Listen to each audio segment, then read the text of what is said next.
Hello. Give me one moment while I'm setting up some of our online messaging. So let me just write that here.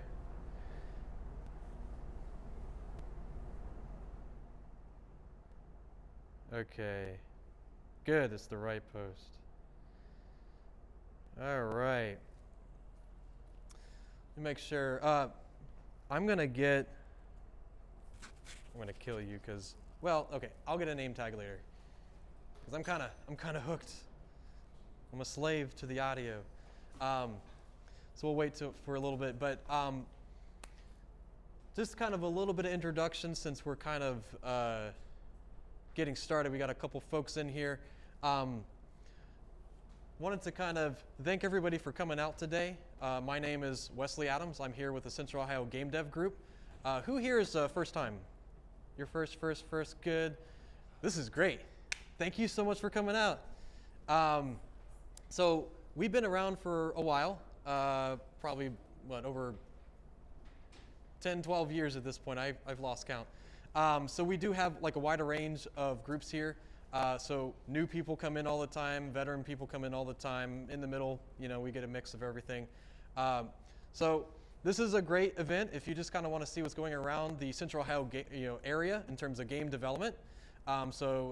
This is a time of the month where you can actually present different topics. So we're going to do a bit of like front-loaded announcements and things coming up towards the end of the year. And then at the end, if you have something you want to showcase or present, just let me know. We'll do it casually. We are streaming live, so that's actually going on to our YouTube channel right now. So all of those on Discord and Facebook and otherwise, welcome. It's good to have you here, or in the future, right? So because this will be recorded and people can kind of watch it later. So a little bit about this group. So we're kind of like a collection of game developers, artists, musicians, programmers, all the above. And we are here to kind of help funnel opportunities around, right? So if you are working on games currently and you need help, or if you want to like connect with other people, it's a great way for that. If you know nothing about games, this is a great place to go to as well. My background is in 3D animation. I've worked with a local game studio called Multivarious Games and have been for a while, on and off. My actual day job is in e-learning, so interactive design. So a lot of different experiences in that aspect. And then I'm co-hosted here with Caleb, who's also working in the game development industry. We've got Duke, who's also working. And we've got a lot of people, Jason, everybody. There's a lot of different, so we'll get into that too. But yes, we do have a lot of people here who've been here for a while. So please, if you want to talk to them, and if you guys are open to obviously talking about your experience, let's connect. Scott has also been helping us for a long time. He's been working in the tech space as well. And then we got Tony, who's not here today. He might come in later. And Tom, who actually works with me at Multivarious, also works in programming. And they both work in game development too. So we're here to help. This building, if you haven't found out, is the Idea Foundry. This is a co-working space / maker space. So this top floor is an entrepreneur space.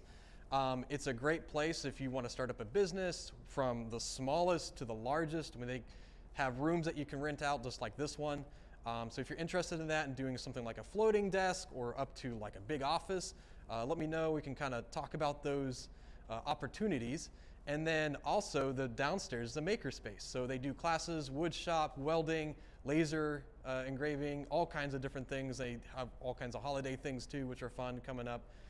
So if you want to do classes, there's a great opportunity there. If you want to rent a space downstairs and have your own table, rent like the wood shop area, whatever, it's a great place for that. After this, if you guys are interested, I can give you kind of a little short tour of the building. If you kind of want to learn more about it, I'll ask that at the end of the presentation. And then if you also want to teach, this is a great opportunity to teach. So it can be in game development. It doesn't have to be. If I know somebody was asking, like, can we teach math courses? Yeah, you definitely can. Like, it's whatever people want to kind of showcase if they have an expertise in. Like I was telling last time I was talking about this, I've got a lot of different experiences in like Photoshop, Illustrator, After Effects, so Adobe products, teaching that. Like maybe somebody might be interested if they're looking to do film or something. So and a lot of other things too. But for the most part, yeah, if there's opportunities you want to get involved in, there's a lot of things that we can do here. So I'm going to go ahead and keep moving. It's Halloween weekend, so I just did something a little fun.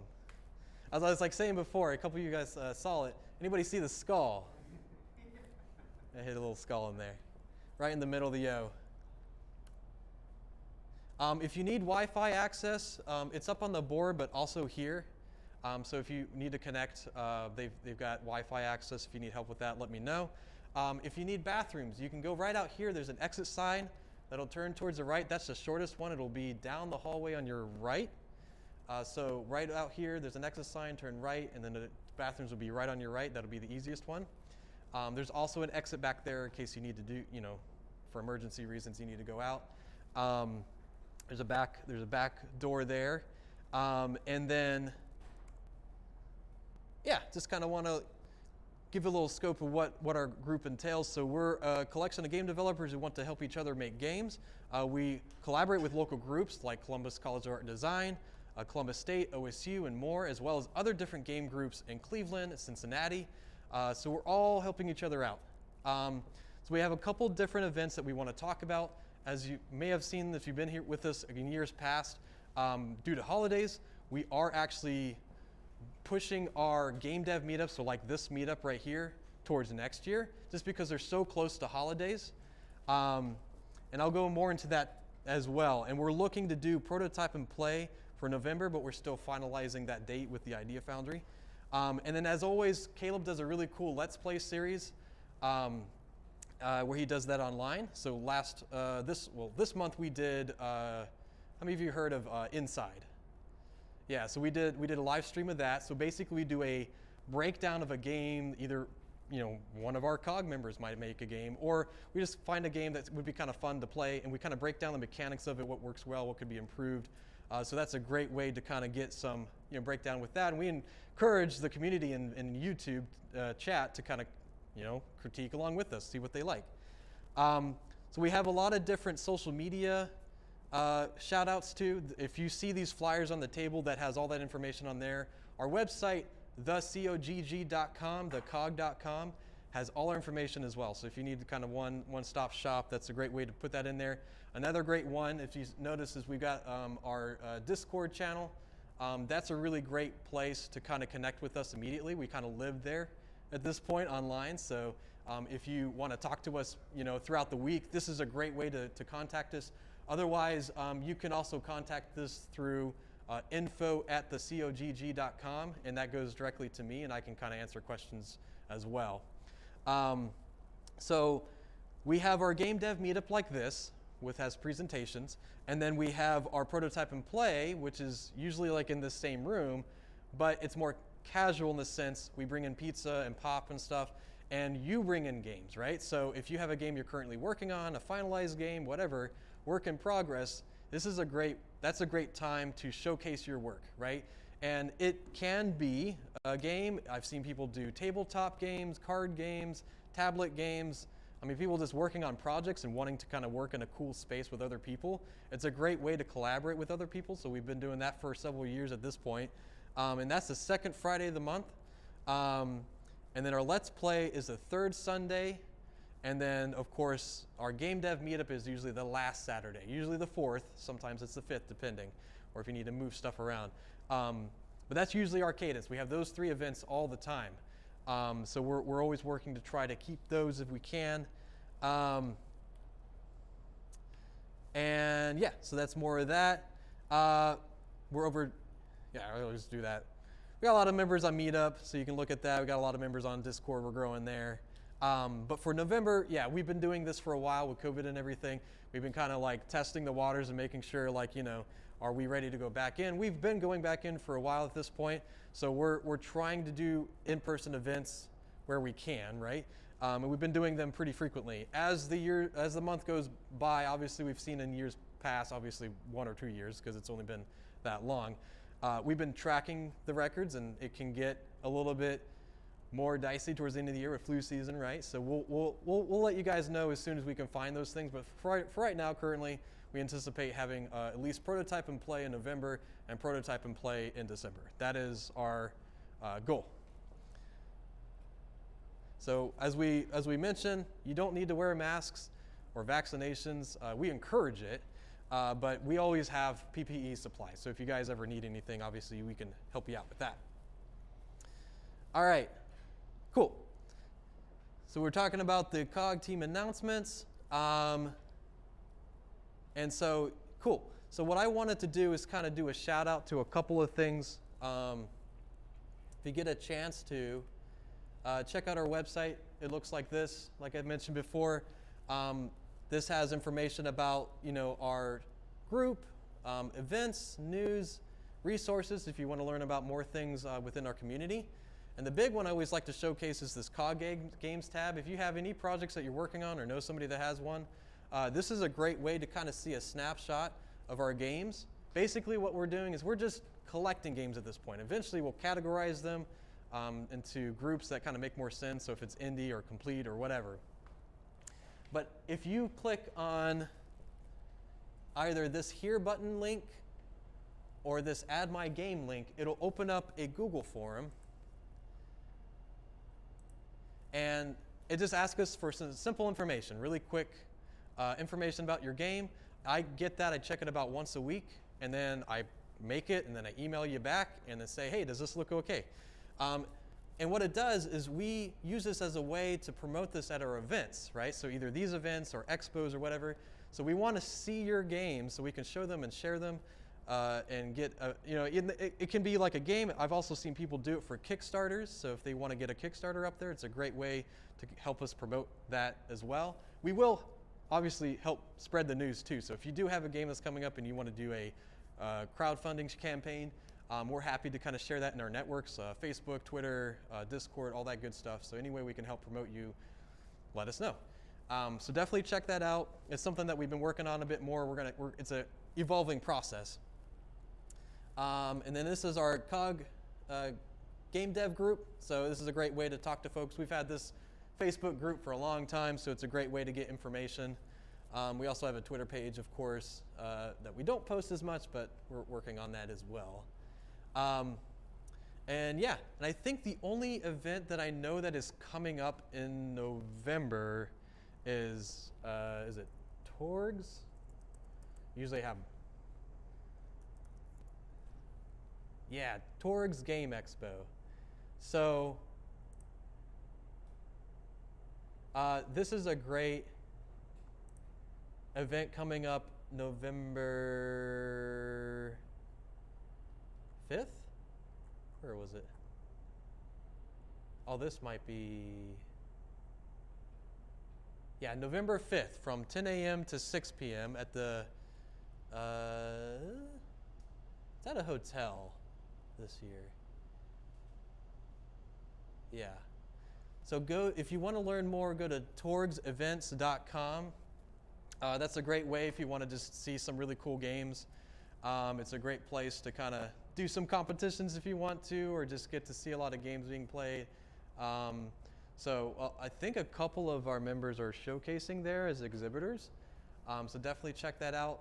The other one coming up much later, which we'll talk about again, is OhioCon. That's an anime convention. I can say that we are having some game developers there showcasing their work, so from our community. So definitely check that out. That's in January some point, I think January or February, just depending on the time. And then of course, we're already starting to plan some an event that we do every year and this time it's actually towards the end of January, but Global Game Jam is coming up soon. And they're changing their model a little bit. It's not just a 48-hour game jam, which is normally what they would do for that. It is a full week, and you kind of decide which days you want to do it. Since some people are still doing it online, most people are trying to do it in person at this point, but there's an option, right? So they're giving people flexibility. So we're planning that. We're working towards trying to do in person. So we're planning some of those things out. It just depends on costs. Like in years past when we've done this, we've done ticketed events just to pay for venue space, food, and whatnot, because it is an overnight stay, right? We've done it here at the Idea Foundry. We're looking at other options as well, so that's an option. So we're looking at our information there. So as soon as we get that figured out, we'll send out that information. And then if you haven't, who here has done a game jam before?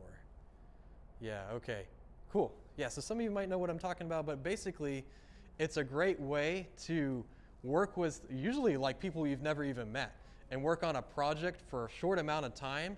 That is kind of like working in the game industry in a sense, in a short kind of snippet terrarium-like experience, right? So it's a great way to push out a prototype real quick, get some feedback about your work.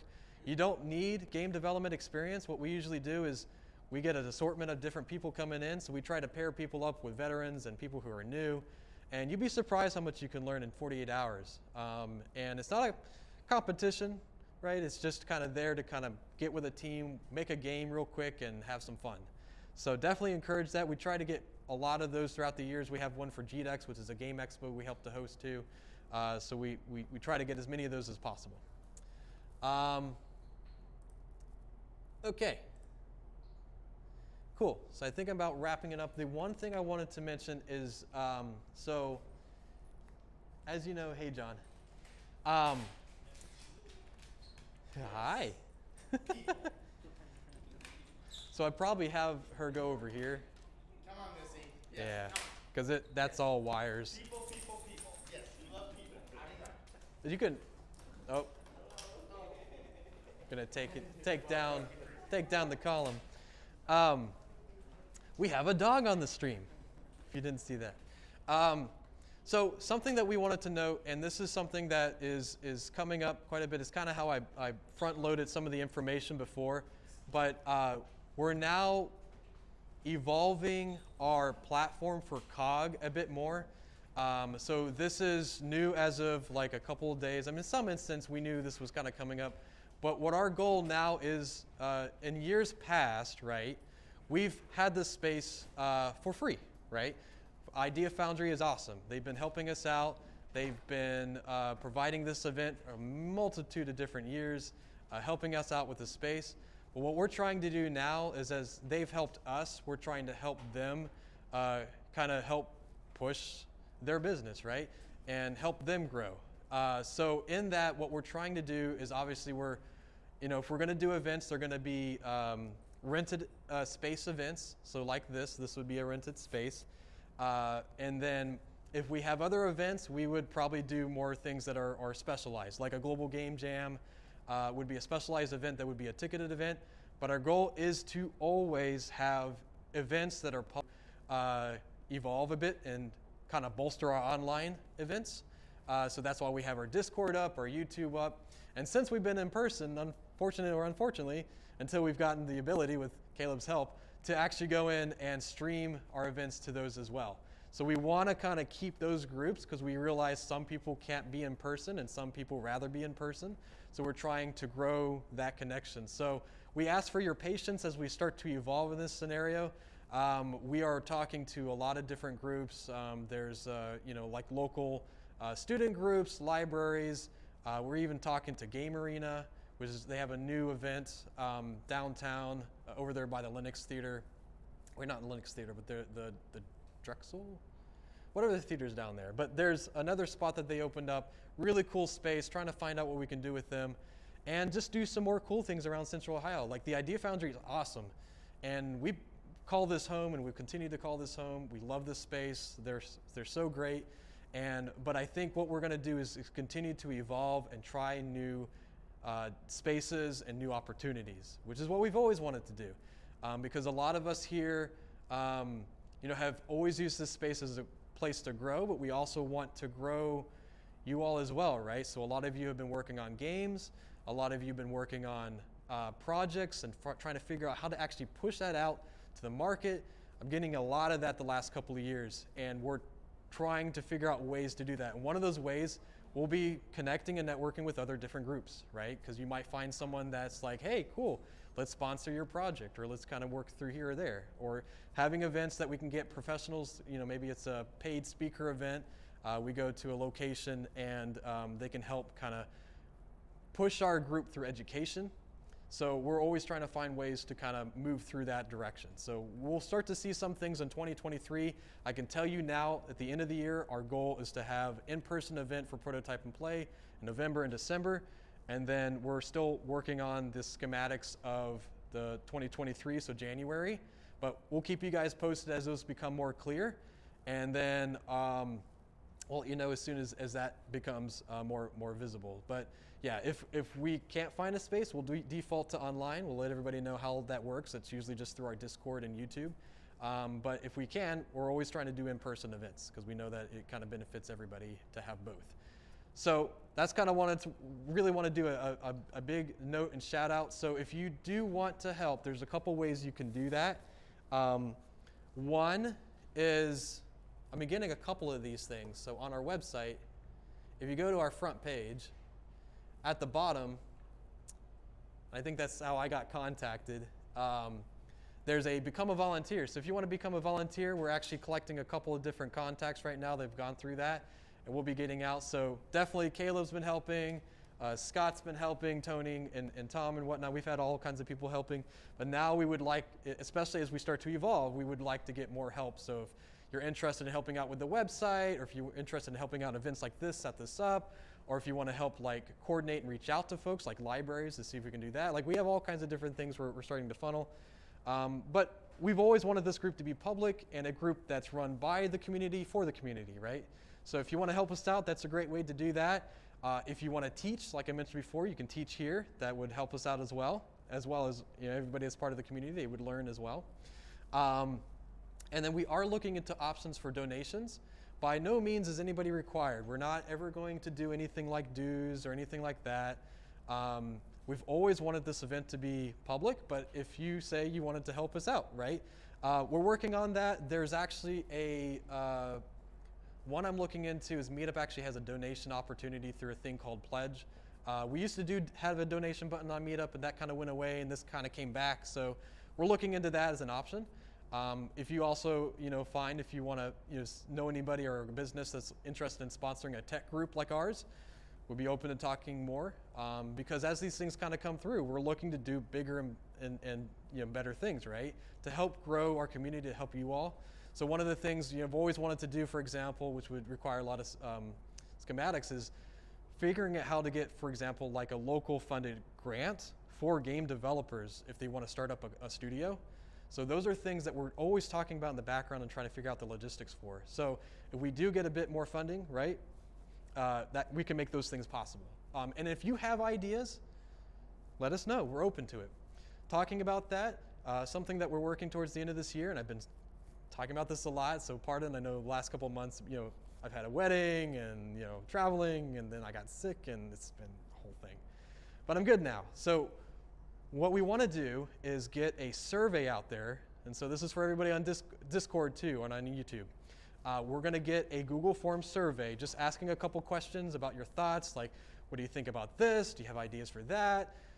We'll send that out. We'll have that going out through the end of the year. And what that'll do is give us feedback on how to plan for 2023 in the future. So when we send that out, please do respond to that. We do take those feedback seriously. That helps us out a lot, and that's going to help us plan for the future. So those are the main things that you can do to help. And yeah, I think that's pretty much it. So I think what we're going to do now is, since I've kind of done all that spiel, sorry it's a little bit longer today. I have a couple of announcements about the group that I kind of wanted to go into specific details. So we didn't have any presentations this year or this month. If you do want to do a presentation, there's a couple ways. Let me do this. There's a couple ways if you ever want to sign up for a presentation. You can go to our Meetup page, meetup.com/the-cog. And any of our meetups, so this red one that says GameDev Meetup, in the description, those always have our Google Forms in there. And it's just a short thing that it's kind of like those COG games. It just tells us a little bit about your presentation. You do not have to do that to present today. It just helps us kind of coordinate it in case you need some special technology setups, like if you're doing a VR headset, obviously we want to test that. So this is a great way to do that. It's also on our Discord channel, in our README channel. Yeah, we always try to kind of share that. So definitely check that out if you can. But since we don't have anything today, what we'll do is I'll just kind of ask the group, does anybody here in the group have an announcement they want to showcase, a game project or a topic that they want to kind of discuss further and kind of open it up to the group? I know it's kind of like impromptu. You can or not. I mean, it can be anything. Yeah, John. Well, the Torg event is next week. Yes. Saturday. Do you know what hotel it's at? It's going to be at the Laushi building on the Ohio State Fairgrounds. Oh, okay, cool. Yeah, so the Laushi buildings on the Ohio State Fairgrounds. So yeah, definitely check that out. That's a big one. Yeah, COG, well, not COG, I mean Corgs. They're going to be changing their event for 2023. I've not heard any listings on that yet. I just got an email from them today. So Korgs is more like retro gaming, and Torgs, I know this is confusing, is more for the game side. Like they kind of started off as retro gaming too. Kind of like they don't want to call it that, but it was kind of like a game swap meetup. So if you wanted to kind of like trade games, you could do that. But yeah, they're all kind of growing. I think they're saying Korgs is like, the retro one is in about 7 months. Yeah. The last email I just got today, he always posts stuff up. So yeah, definitely keep an eye out for that. Yeah, I think at the end of the year, like Thanksgiving's coming up, Christmas is coming up, Hanukkah, Kwanzaa, all the different holidays. So definitely it'll be time for family and whatnot. But yeah, if we do have things coming up, we'll definitely let you know. Is there any other announcements or games? Yeah, Duke. The Hoarder 2 preview demo 1 is available to Patreon subscribers of beta tier or higher, beta cat tier or higher. How much is beta? Is it 10, 12? $10. $10? Okay, cool. Yeah, post that on Discord. We'll reciprocate that on the Facebook page. So we're happy to kind of promote that. And again, Duke's been, one of the examples, he's been using our network. So we're happy to kind of advertise. If you got a Twitter post, I'm working with you, John, because John's does a live stream, or not a live stream, a video stream of some reviews on retro games. Yeah, So basically I do videos, I put them all together. I'm kind of working on my next one right now. I want to get that up yeah. before or on Halloween because it's going to be my Halloween now. So I think what we're going to do is for things that are kind of like, think of them as news or update blogs, we've got on our website a news tab that we haven't really been using a whole lot, to be honest. And I think what we're going to start to do is kind of reciprocate that information there. So if you guys have stuff that's maybe not like releasing a game or doing a Kickstarter or something like that, maybe even a Kickstarter would be good, but that's not games for this COG Games site, we'll add it to the news, right? So at the very least, we'll retweet and share it, so definitely let us know. We're happy to kind of share that information. It's pretty much news, reviews, Yep. videos, and stuff like that. Yep, so let us know if you have those on Discord or on Facebook or through email. Is there any other games or updates? Yeah. Actually, one thing, so my company, Digimancy, Yes. is hiring an IT person. Oh, okay. It's potentially a way for somebody to get into the industry if you have IT experience and you don't have other game experience. We have about 25 people, all mostly game veterans. Caleb works for us. And if you have IT experience, we would like to talk to you. Okay, yeah, if you have IT experience and you want to work with the game studio and kind of get into that, I know there's a lot of different positions moving around. But yeah, that's a really good one. So yeah, and if you ever have any of those, I mean, obviously I can talk to Caleb too. We actually have, and I don't have it signed in, but there's a channel in our Discord called Collaboration and Jobs and Collaboration, I think it is. So if you are posting a job or you are looking for a position, that's a great channel to kind of post information on that and reply to people.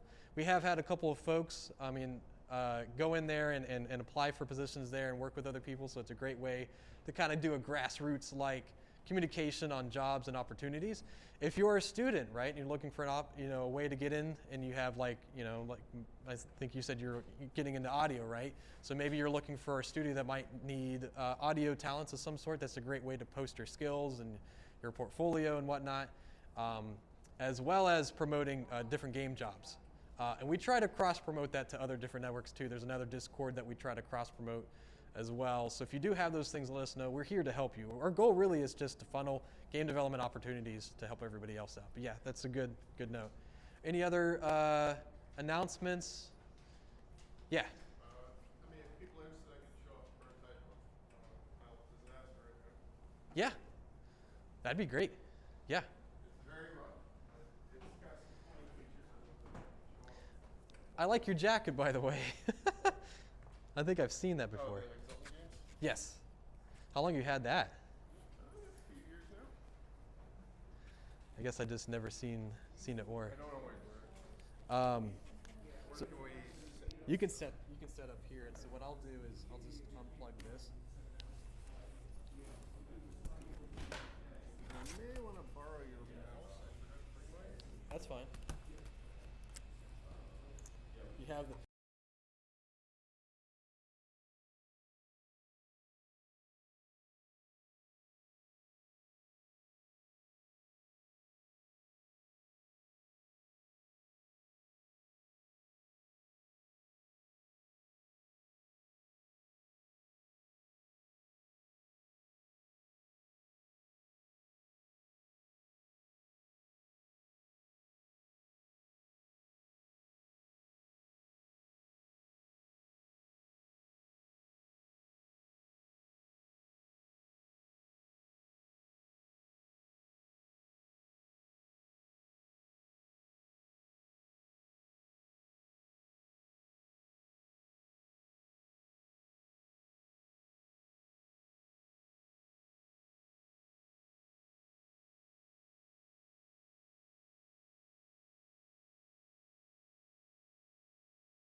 Test, test. Does it sound good?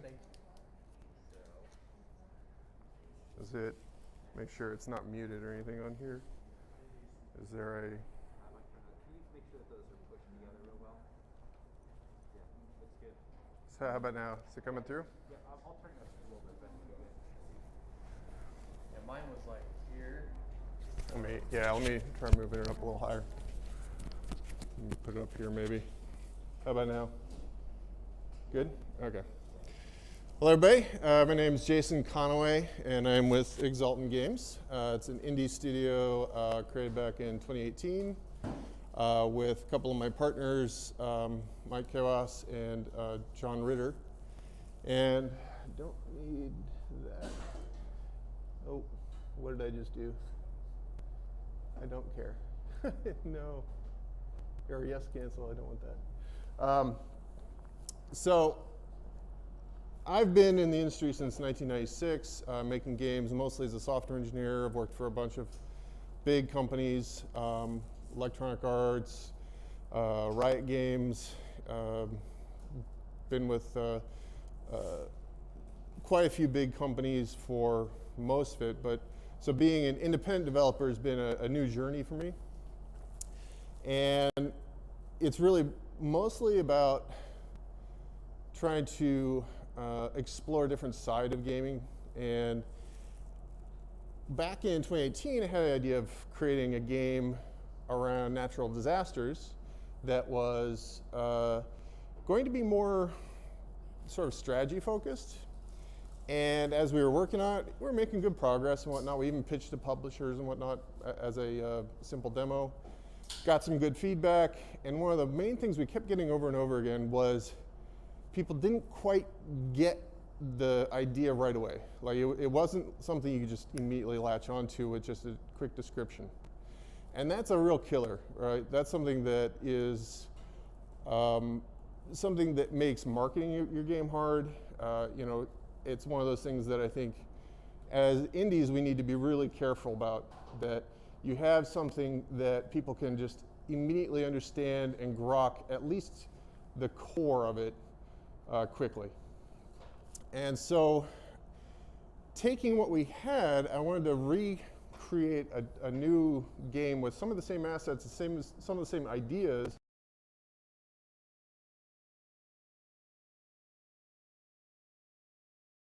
The case that it is something that's easier to understand, which we've now taken Isle Disaster and turned it into a search and rescue game.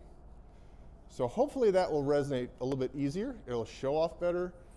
People understand what to do with the game just by looking at videos without having to like read pages of text to understand what's going on. But I'm also here to see if that's true. Like if you guys don't get it, let me know, please. So this is a very rough prototype, but right now this is just one of the levels, which is essentially a helicopter search and rescue system. And so I've got a very simple little avatar right now for walking around. This is not the final look of the thing. It's just a model I got off of some asset store with some Mixamo animations. It's not, so ignore the look of it. However, and this ridiculous helicopter model is also very placeholder. However, the motions and things like that, or not the motions, the actions that you do are a little bit more representative of what we're trying to go for. So the goal is to find victims of natural disasters. Let's see if this is working. Mouse buttons don't seem to be working. That's interesting. Let's try. Unplug it, plug it back in again. That's always a good try. Let's try this again here.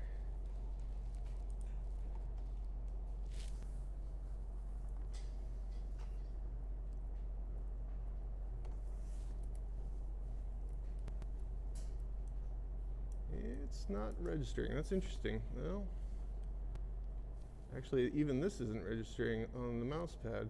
Oh, there we go. Okay. Well, this might be a little tricky to demo. So one of the things that I've recently added in was volumetric clouds to make the game a little more challenging, because if you're in a helicopter flying around and there's nothing obscuring your view, it makes it much easier to find out where to go by just getting a high viewpoint and following roads or whatnot, which I don't yet have in. And so that was the volumetric clouds are something that I've been adding in to make it, as you can see, obscure your view, make it a little harder to navigate around, and encourage going below the cloud deck, which increases the risk of a collision, right? The general gameplay, though, will be to find some survivors. Let's say we've got a little place over here. I see some people on the ground here, and let's see if this works. I will go into hover mode and try to position myself a little better. Drop the basket down. And I'm thinking actually that may change the perspective of that so that you as a player are going down with the basket so you can actually get out and wander around. We do allow you to get out of the helicopter and wander around and grab people, but right now that mode is not currently working properly. And so if I get the basket to settle down, and yeah, it's a little janky, right? You know, there's no animations of loading or anything like that. We'll add those later. But the point being that, you know, you get the person, you can load them into the helicopter, no animation for that yet, and find a place to safely deposit them. So for anybody who's familiar with like old classic Choplifter, it's a little bit like that. And so then I drop them off. Right now the animation's not working, so I don't see it, but that's kind of the gist of it. So that's kind of the one of the main core loops is finding people, trying to safely get to them while things are happening. Now at the moment, this particular scenario is very simplistic. It was really not intended to show off all the craziness that's going on. So let me show another level here. This one without trees. And it'll show off more of a kind of like a tsunami type system. And there we go. So this water here it's a full simulation. So it actually will react to physics and whatnot.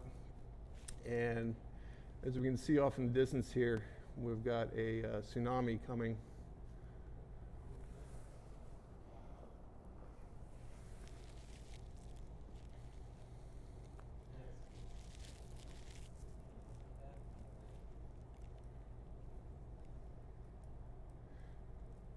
And it will bend around corners and whatnot, ramp up the walls of things. And so a lot of the gameplay will be about getting to your to the victims before they're swept away or drowned or things like that. Now this is of course just the water scenario. We'll also have things like volcanic eruptions with lava flows. We've also got ideas for a tornado. Another reason for the volumetric clouds that I did, so I can actually have three-dimensional real tornadoes that are more interesting to look at and feel dangerous. Wildfires. We're trying to explore a lot of different types of things. I've also just shown right now just the helicopter, but we also have hovercraft and ATVs and what do you call them? Rescue boats, those little inflatable boats and things like that. Ooh, I'm about to die. There we go. Woo, that was close. So that's kind of the gist of sort of where we're headed. And I'm just looking for feedback in, is this seem like it's headed in a good direction, or is it something like, I just don't get it, I wouldn't play it, what do you think? What are your thoughts? Let's start with Wes. I like the search and rescue thing. I think,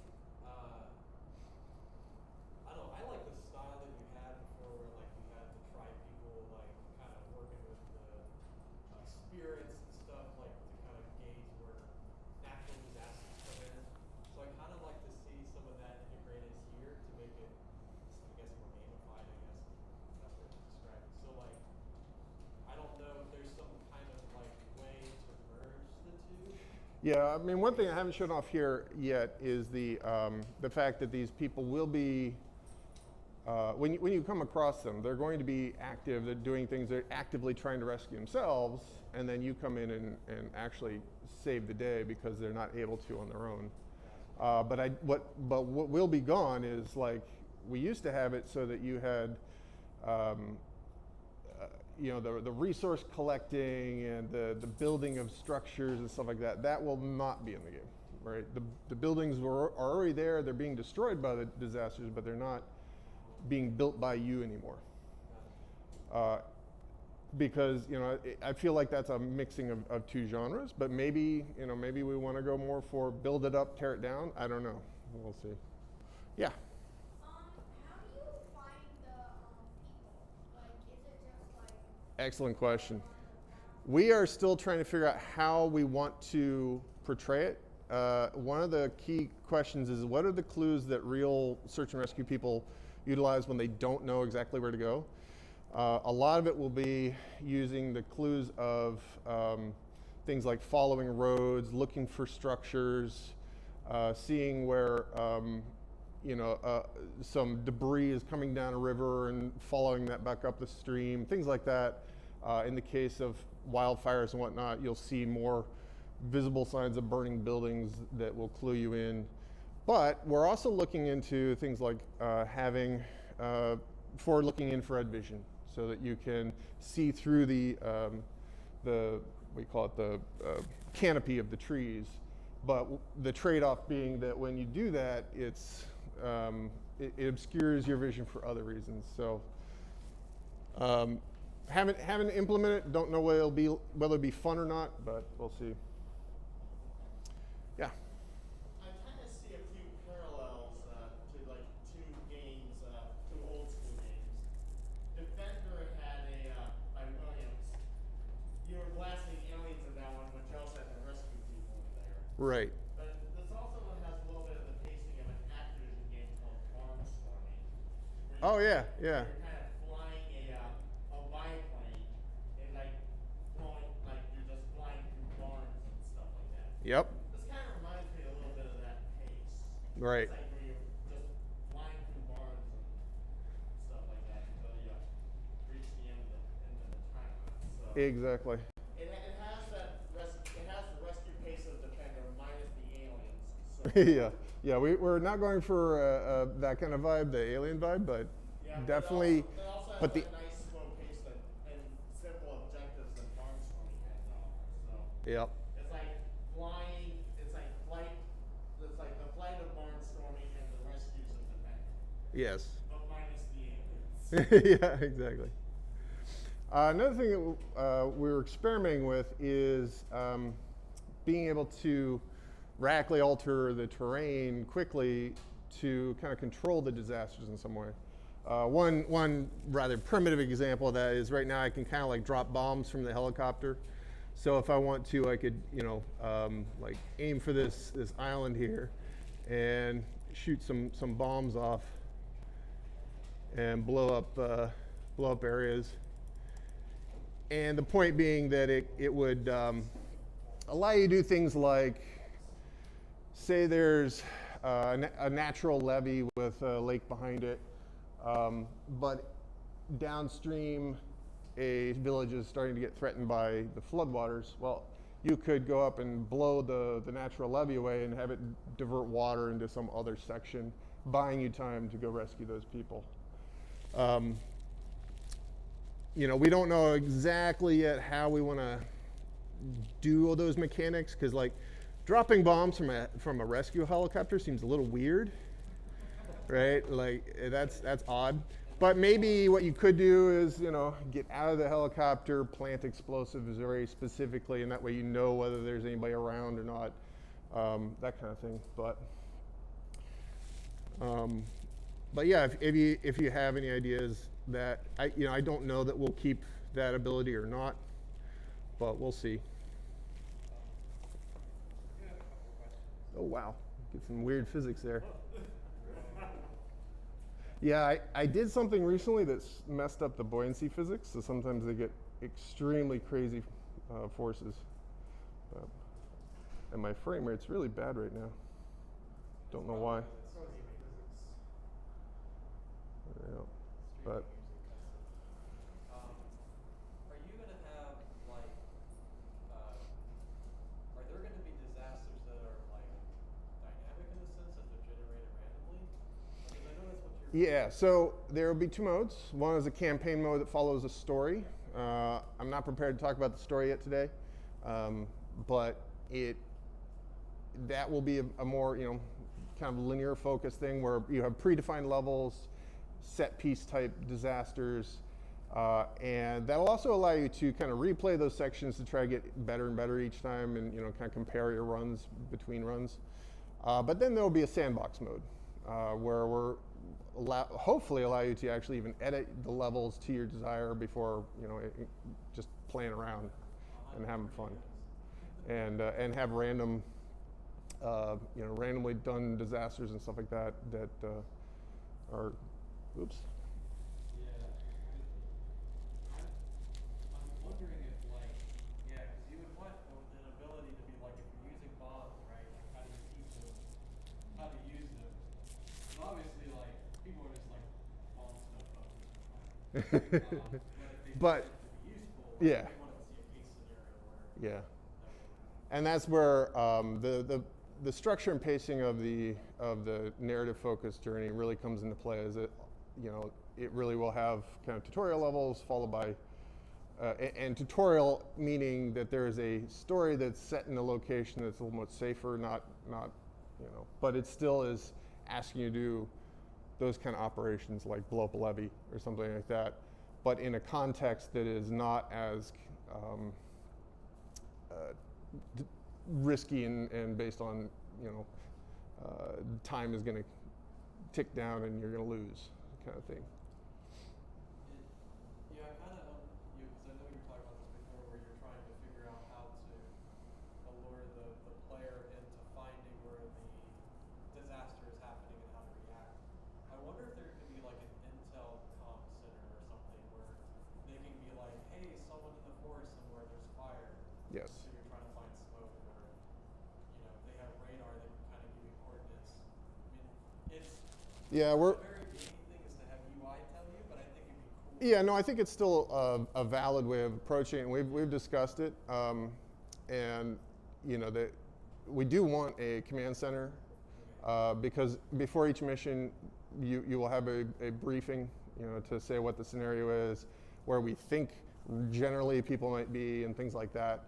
But it's going to be still up to you to find the specific locations. And the other thing I forgot to mention is we want each scenario location to be almost a mini puzzle to solve. Like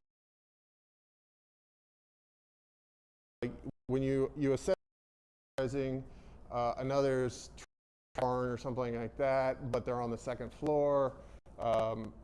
Just trying to come up with scenarios that make you think, okay, how am I going to, who am I going to say first? How am I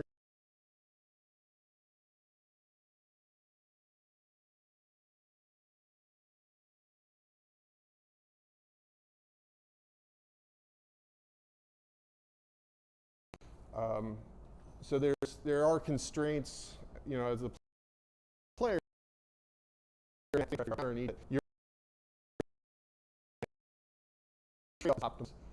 and these things like the old famous trolley problem type things, and stuff like that. So. So, this is gonna be a little funny, but have you played any of the Paw Patrol video games or seen the show Paw Patrol? I have seen Paw Patrol. I have not played any of the games. So the video games are 2D and they're very simple because they're made for kids. But this reminds me of a high-end, realistic version of that, and you might be able to take some inspiration of having teamworks, of having different departments. Like you've got flying here, and you're talking about landing on the ground and helping on the ground, but you could also have like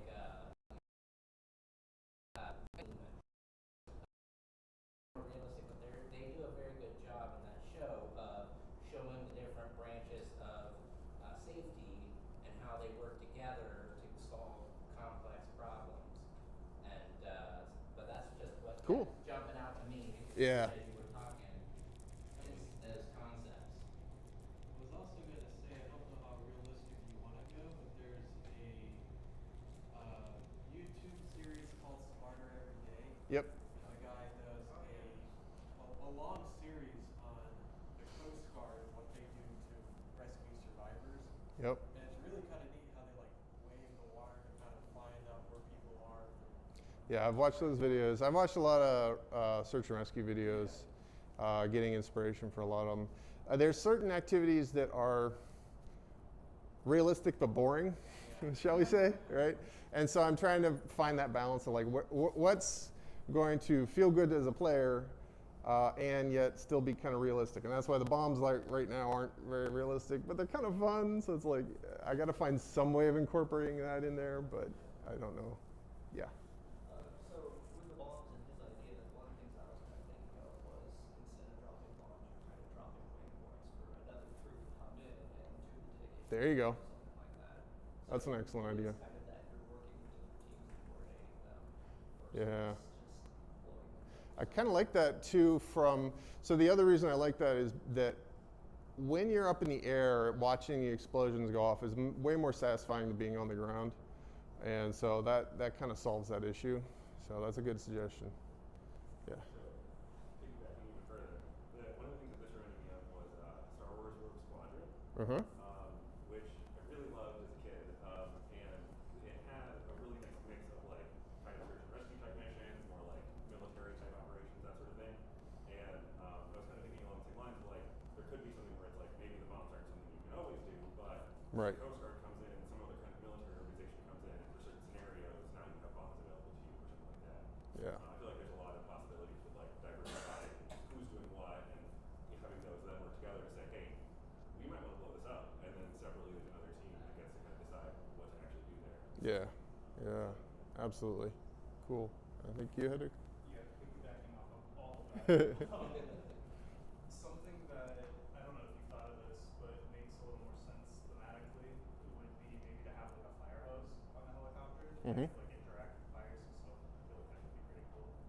Yeah, we probably wouldn't do it on the helicopter. We do have fire trucks with you get on the ground and actually fight fires on the ground with fire hoses and whatnot. The helicopters we're trying to keep a little more focused on not fighting fires with those, like basically picking the right tool for the right job, right? So each scenario has a different vehicle, different set of actions and things like that. And that does present one of the classic tricky problems with game design like that is that now you have a whole lot to teach the player. Lots of different actions with different controls and things like that. And that's actually one of the issues I have right now with the helicopter and the hovercraft. The controls are just similar enough that people kind of want to use the same controls for both, but they have different ways of moving and different controls are needed. So there's some confusion there, and so I'm still experimenting with the controls, but yeah. Yeah, the way they had it changing the environments, it also made me think of another old school game. You ever remember Jungle Hunt? Yeah. The first one, you basically had it like jumping from a branch, jumping from vine to vine. And it's like, and then the next one, you're kind of swimming, trying to fight off alligators. And the next one, you're like racing through, trying to jump the boulders. But you also had like the same button doing like the jump and the strike and all that. Yeah. I think maybe you might, it's like with all this like air rescue and ground rescue, it's like maybe you might have like a button doing like those similar functions, like the jump button, the strike button, like jump button, and strike button, something like that. Mm-hmm. Yeah. Yeah. Yeah, I mean, basically it's going to take a lot of play testing, experimentation, see what works, what people are, and there'll probably be options as well, right, in the settings. So, if you don't like it one way, you can change it up and try something else. But basically now it's not just no aliens, it's also no alligators. Yeah. Well, who knows? Yeah, I'm not going to rule anything out just yet, but I mean. Nothing that's trying to kill you. Yeah. Aside from the disasters, yeah, they're probably not going to have, like alligators come attack the people. Though that is a very realistic scenario. Like, I mean, as we saw in Hurricane Ian recently, there was sharks and alligators in the water, or crocodiles. Which one is it? I always forget which are in Florida. Is it alligators or crocodiles? Alligators. Gators. That's right, alligators. Yeah, so it's, it is a threat, but whether we want to focus on that or not, I don't know. We'll see. So, I'll start this side. Yeah. So, real quick question: since you've moved to this model, what's your platform and your controller of choice? Do you think for this? Besides that? We have not. However, because the simulations are so resource heavy, it probably still will be high-end consoles and PCs. Things like Switch just can't support it. It's just Still a controller. Huh? Oh yeah, well both. Mouse and keyboard for PCs, but also a controller for consoles. Yeah, I want to be able to support both. Yeah, and I think you had one. Yeah, so one of the things I really would like to see as part of a demo or a demo is more into the mechanics of how you're actually finding people. Yes, So I mean, that's coming up next. some of that, but like, do they have cell phone signals that keep track that Yep. they're about to die? Do they have, is there heat vision, like you said, or drones that you can send out and scan the area? Yeah, exactly. That's basically what I'm going to be getting into next. A lot of what you're seeing now is more of foundational work, so that we had some of the pieces to put people in danger. And now I'm thinking through a lot of the scenarios of, okay, how do I want to create interesting scenarios for the player to solve? And so that's where the level design aspects are coming in. And while I'm doing that, coming up with the different activities that you can use, because we've already tried a couple and thrown away a couple, and that's going to be more of the process going forward is really that experimentation and seeing what resonates, what doesn't. So, yeah. I was going to say, if you want to try a lazy way of testing to see if fighting force or fires from the helicopter works, you could do a texture swap on your bomb to a water balloon, Yeah. and then have it Yeah. fly to a layer that's only for fire. Yeah. Or Yeah. You kind of just answered this, but in case you want to talk about it a little more, where do you think you're going to take this prototype next? Like, with your next steps, where do you think they'll probably be?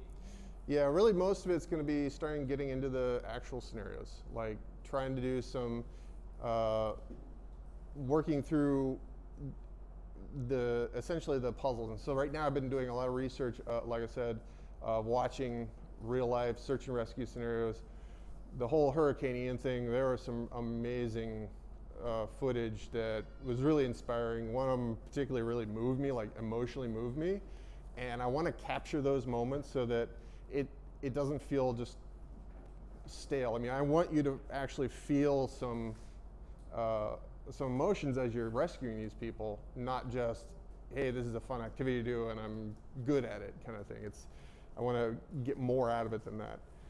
And so that's also where the story will come in, is to help bolster that and really emphasize the emotional impact as well.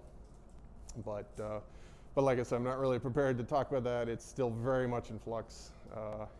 Pretty much on a daily basis, I'll be like, no, I don't like this. I'm gonna rewrite. So, yeah. Also regarding emotion, can you really fail and then after the failure, try to rescue someone who is trying to rescue themselves and actually make their situation worse? Yes, So on the best absolutely. And you yourself can die. Like, I can nosedive this into the ground, and at the moment the death is pretty cheesy, but But do you continue then the mission and on to saving the next person? Do you have to play? So it depends on. We haven't fully decided as to the types of failure cases, how much are ones that you could continue going and versus ones that you have to restart from. Like obviously death you're gonna have to restart from, right? But there might be ones like if you don't save anybody, maybe you still have to restart, right? But maybe if you save one person, that's good enough, keep going on. Or maybe there's key people that you have to save for the story to proceed, or I don't know. That's to be determined. But that's a great question. I think that's something we absolutely need to keep in mind as we go forward, is like where that level is. Because it's really about managing player frustration, and that's something that I think we all need to really, as game developers, think more about. I see a lot of games that don't do a good enough job of understanding what's fun and what's frustrating and finding that balance, and it's very contextual and dependent upon the game. And so you can't just like apply a single rule to that. Like for instance, I recently just finished playing Tunic, which by the way is a great game, but not for everybody. It looks like a game that's gonna be children friendly and fun and easy. It's not. It's actually quite difficult, and at times very frustrating. In fact, if it weren't for my wife, I think I probably would have quit it. So those kind of managing frustration is super important to learn as a game developer and a game designer. And I don't know that I have it figured out or mastered by any means. So, yeah. And it might even be your target audience too, target players. Sometimes, yeah, yeah. Some people might be fine with it. Yeah, like I think Elden Ring's a perfect example, right? Like, if you want to cater to that audience, you still have to understand what is that line, what is frustrating to the point of I'm going to quit, and even that crowd that likes the frustration and having to do things over and grind through things and figure out really arcane, obscure stuff, even they have their breaking limits. Like, there's something that will still frustrate them to the point where they'll be like, nope, uninstall. But to their credit, they did a great job with it. They hit their audience and then some. So, Dark Souls. yeah. I mean, it's not my kind of game, but it's, they nailed it. So, yeah. What comes to mind with what you're saying, like when the level ends, you only rescue one versus all of them or something like that. What comes to mind is like for the transition between levels or whatever, is a newspaper headline coming up saying, oh, such and such rescued two, although there's still 18 people who didn't make it, Right. 18 dead in tragedy. That's interesting. Or, 20 people saved in heroic rescue attempts, and that way you Yeah. can really kind of portray it and at the same time still move on. Yeah, we were going to have some post-mission debriefs with the same team that you did the briefing with, but I like that idea as well. So I think both can actually have their place. I'll have to give some thought to that. That's interesting. I like it. Yeah, maybe like how many people you rescue can actually kind of control your progression a bit, where like if you rescue so many people, like, Yep. maybe one of them had, maybe one of the people you rescued has the next cool toy for you or whatever. But if you're like below that threshold, and grasshopper, you need more training. Yeah. There is actually, based on the current story, there is a reason that fits right in with what you're saying. So absolutely, yeah. Because I'll just give you kind of a preview. Is that like the main character that you're playing is kind of dealing with, we'll call it imposter syndrome sort of thing, and some lack of confidence in themselves. And so it is kind of a journey of finding that confidence. And so rescuing a certain number of people and certain types of people might actually kind of play into that. So, yeah. Maybe there's like EMS kind of like the once someone is saved, what condition are they in, and like can they then like survive their hospital stay that might follow or things like that, or is that maybe the direction that you would want to go? Ask it again. I'm not sure I understand. So like if somebody could someone get injured in the course of you rescuing them, and then like depending on how badly injured, not make it after the scenario Gotcha. ends or something like that. There was a storyline that I've ditched that did do that. I don't know. We'll see. I don't know if anybody has any opinions on this. It felt a little awkward to me to have someone possibly die after you've rescued them.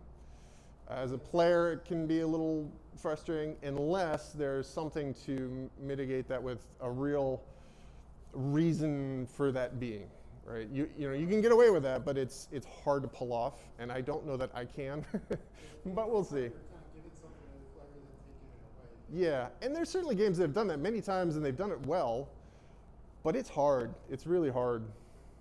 So, I don't know. We'll see. Yeah. Yeah. Have you thought about something like the XCOM model, where they will like have people that you rescue will end up part of your team and take like permanent damage or something? Yeah, in the story campaign mode, there is at least one character that does do that, but it wasn't like as a more general rule of building up a team based off of the people that you rescue. No, haven't really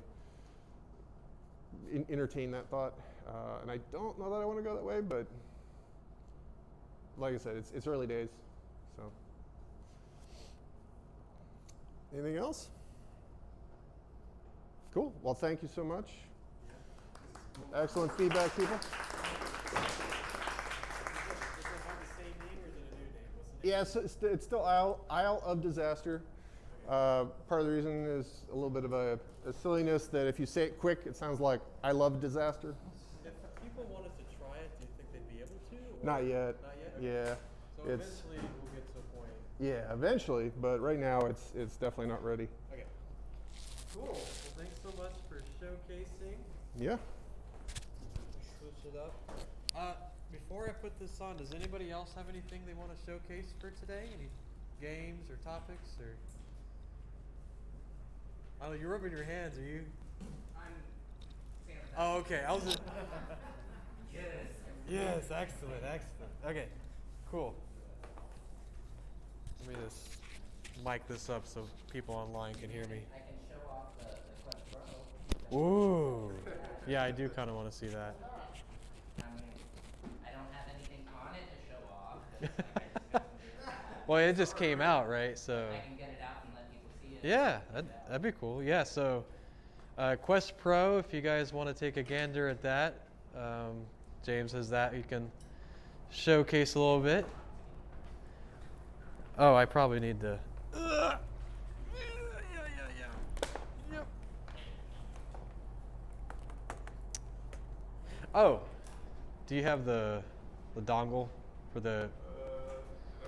Oh, it is here. Yep, I see it. I got it. I got it. Nope, that's good. All right. Okay. Well, I think as I get back to, there we go. That worked better. All right. Sorry, it took a sec. All right. So I think that's a wrap for today. So I think that's what we got. So again, just as a reminder, we'll keep you posted, but right now we're still kind of finalizing some of the information, but our goal is to get prototype and play for November and December. No GameDev Meetup. We're going to be pushing that sometime in January is what we're doing a goal for. Now that might depending on if Global Game Jam interferes with that, then we'll probably push it again. So I know it's going to be a sec for a GameDev Meetup, but our goal is to have prototype and play for November, December, and then hopefully January again. But for right now, that's kind of what we're showcasing in person here, and it might change location in January. So just as a note, that's an update for those of you who might have walked in a little bit later. So our goal is to do new things in 2023. Go to new events, do bigger and better things here and other locations. So keep an eye out for that. And if you want to get involved, like through classes, if you want to teach here, I talked to a couple of you guys. We'll be coordinating that. There's a survey coming up at the end of the year that we're going to send out to everybody. And then there's opportunities if you want to volunteer. So those are just kind of some reminders. So for today, feel free to grab some drinks, some pop and whatnot. And I always kind of like to showcase a little bit of an icebreaker as we move into networking. So my question of the month is, what costume would you like to use and are you planning to use for Halloween? So if you got something you would like to do if you had an option, talk about that. If you don't, that's okay. I know somebody was saying their kid's dressing up as Pikachu. See, Alex's kid was dressing up as Pikachu. I'm like, that's fun. And then I think a couple of you guys, well, they're already out, but the couple of them in the back were dressing up as, what is it? Demogorgon from Stranger Things, and another kind of scary mask. So cool. But yeah, Halloween, just had some fun. But yeah, I'll leave it to that. So right now, what we'll do, we're here till 4 o'clock. If you want to use this computer to showcase anything, you can. If you just kind of want to showcase things, But right now, you can just network if you want to talk to each other. If you want to look at a cool VR headset, there's that back there. If you have a laptop and you want to showcase something to people, you can kind of do ad lib. But yeah, we'll be here till 4. And then, is there an interest to anybody that wants to do a tour of the Idea Foundry who's new here? Yeah, I could do a short tour. So we'll do a tour here, and then if you want to keep going, we can go down in the maker space. So the top floor is the co-working space. We can talk about the history of the building and kind of where it came from, what it does. But yeah, I'll do that here in about 15, 20 minutes. So we'll meet out here and I'll give you guys a tour. So I'll do an announcement. But yeah, that's it for today. Thanks for coming out. We appreciate everybody participating. So thanks for everybody that was online. If you're here now or in the future, we thank everybody for being here, and thanks for coming out to the October GameDev Meetup. So we'll catch you guys again next second Friday for Prototype and Play on November 11th, and we'll give you more information there. So again, it should be here, but we got to confirm it. So, okay, I'm going to stop talking. Prototype and Plays will be the only live events. In-person events, yes, for November, December, yes. So thanks. Cool. Global Game Jam, will we try to be that in person? We're going to try to do Global Game Jam in person, but we're still planning that. So we'll keep you posted. But yes, good question. But yeah, cool. All right. So feel free to meander around. Stay as long as you want. We're here till 4, and we'll catch you guys later. So thanks so much for coming out.